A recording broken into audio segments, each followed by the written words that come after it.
Et bonjour à tous et à toutes, bienvenue dans une nouvelle journée au Japon. Aujourd'hui on est à Kyoto et on a loué des vélos. On va essayer de voir un maximum de choses à Kyoto qu'on n'a pas vu il y a 2 ans. Et ce en se déplaçant en vélo. Ça peut nous faire gagner du temps, on va voir si on arrive à faire ce qu'on veut faire aujourd'hui.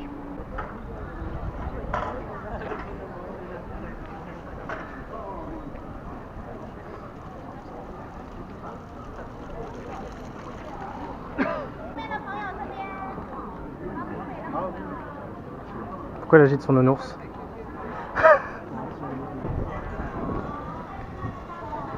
Les gens en tenue traditionnelle sont beaucoup plus nombreux à Kyoto.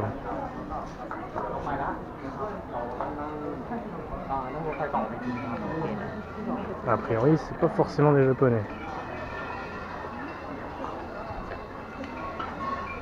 Ça avait l'air de parler chinois là-bas. Nous on cherche les portes Senbon-Tori. Ça va être plusieurs dizaines de portes à la suite. Il paraît que c'est impressionnant. Ah, c'est là les portes, je crois. Je crois que c'est là que ça commence. Ça sent un peu trop le touriste. Et voilà, les portes.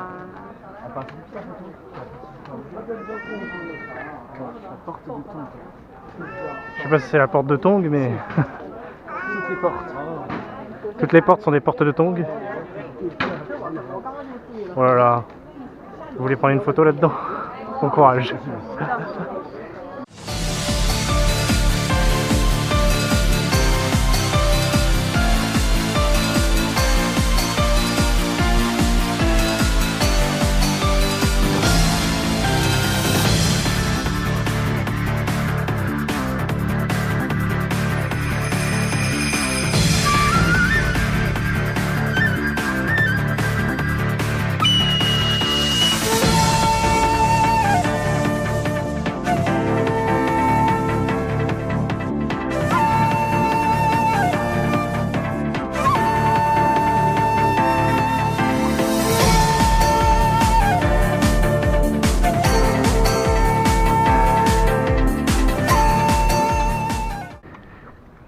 Ouais, ce serait mieux sans les gens. Hein.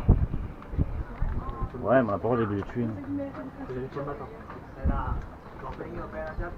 Genre à 6h du matin. C'est impossible de faire un endroit photo, selfie, C'est ce qu'il avait fait Monor là. très tôt, à 6h. Ouais, à 6h ou à 5h. Nous, c'est pas possible. Ou alors il faudrait dormir sur Kyoto. Il avait même pu poser sa caméra par terre et il avait marché le long des portes, il s'était filmé comme ça, avec sa caméra posée. Ah oui. Il n'y avait personne. Après c'est par là du coup.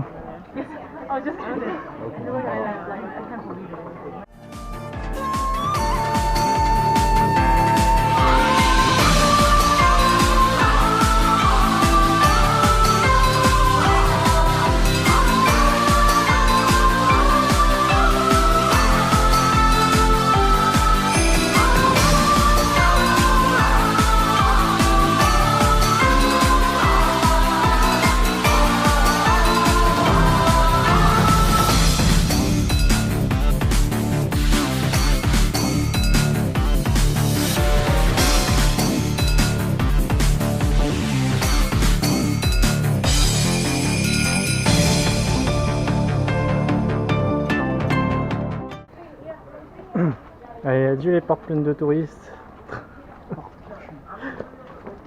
C'est dommage, ça aurait pu être joli.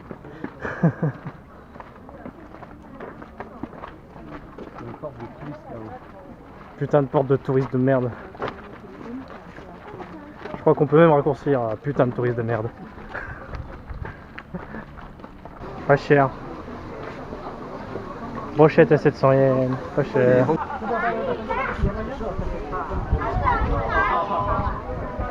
Ils font des okonomiyaki ici.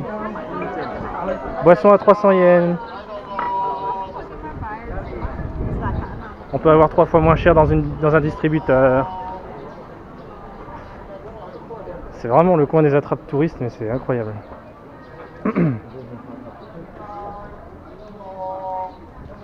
1500 yens la camelote. Le mec il met un morceau de lavande fusion dans le. Ah bah. Ça fait Dans le quoi? dans les bacs à King. glace. Des masques dégueulasses Très bien. en plastique. Ah mais c'est ça qu'on aime. Ah non, il y avait des masques en bois la dernière fois, pas ici, mais. C'est 6000 balles. Ah ouais,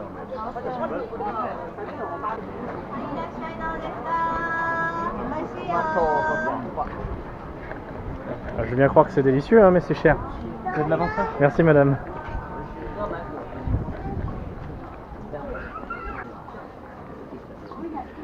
Cette camelote. Valentina. Valentina.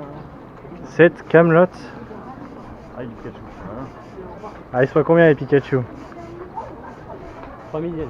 1350 yens, le petit masque ridicule. C'est même pas un masque en plus. Regardez, il a Ah, c'est une sa trousse. petite, Ah oui. Ah, c'est design. c'est fleuri. C'est très design. On aime ça.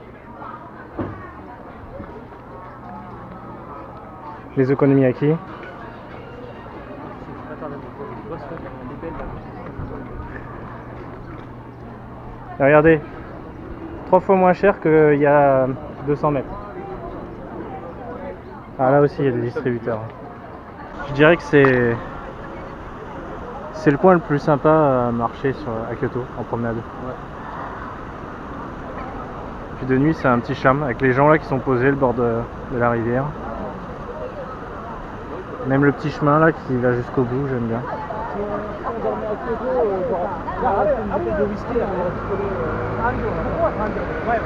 Ah ouais, c'est un spot à Péroust.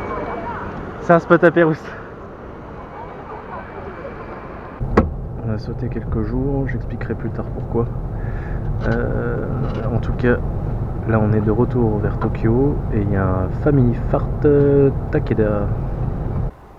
Ok, je suis donc de retour à Tokyo. La dernière séquence que vous avez vue, c'était le Family Fart Takeda. C'était quand j'étais dans le bus pour le retour vers Tokyo. J'ai pas filmé le soir en arrivant, on est le lendemain, mais bon, ça va être juste la vidéo, enfin la petite séquence de conclusion de cette vidéo là avant de partir sur la suivante, parce que là on passe une nouvelle étape du voyage, la dernière étape du voyage, ça commence à sentir la fin. Ouais, alors j'ai pas filmé la veille parce que, enfin la veille du voyage de retour, parce que bah, il a plu toute la journée, donc on n'a eu rien de spécial à faire. Et le soir on a juste été à un bar. Bon, c'était pas forcément intéressant à filmer pour vous, puisqu'on a juste bu des coups entre potes. Et puis on a discuté un peu avec des japonais, on a joué un petit jeu, un petit Jenga. Pour ceux qui connaissent, c'est le jeu où vous avez une espèce de tour et que vous devez enlever au fur et à mesure des morceaux de la tour et en mettre au-dessus. Et le premier qui fait tomber, bah, il a perdu quoi. Mais après voilà, c'était pas spécialement intéressant à montrer comme ça. Puis j'avais pas la caméra de toute façon, c'était pas prévu à la base, on y a été un petit peu au dernier moment. Ce qui fait qu'on n'avait pas beaucoup dormi non plus, hein, parce que là je vous avouerai que dans le bus le lendemain c'était dur, très dur. Je sens que j'ai encore un peu de sommeil en retard du coup. Donc du coup, bah, pour la semaine à Osaka, il n'y aura pas eu grand chose d'Osaka. On a surtout fait les alentours, c'était là que c'était le plus intéressant de toute façon. Alors Osaka, je sais pas si c'est vraiment une question de circonstance ou quoi. Mais j'ai pas été plus emballé que ça par Osaka. Ça m'a pas vraiment des masses plu. Peut-être que dans d'autres circonstances, ça m'aurait plu, mais je sais pas. Peut-être la pluie, la fatigue générale du voyage qui a aussi influencé mon jugement, mais là, pour le coup, Osaka, c'est l'endroit où j'ai pas passé les meilleurs moments. C'était plus intéressant quand on était dans les trucs aux alentours, mais vraiment que ça quoi. Bon, alors du coup, maintenant qu'on est de retour à Tokyo, alors là, bah écoutez, non, le mieux c'est que je vous explique ça en intro de la vidéo suivante, parce que là, c'est pas forcément intéressant. Mais en tout cas, ouais, retour à Tokyo pour quasiment 2 semaines, un petit peu moins. Et après, bah, retour en France. Donc voilà, on entame dès la prochaine vidéo la dernière étape du voyage. À bientôt.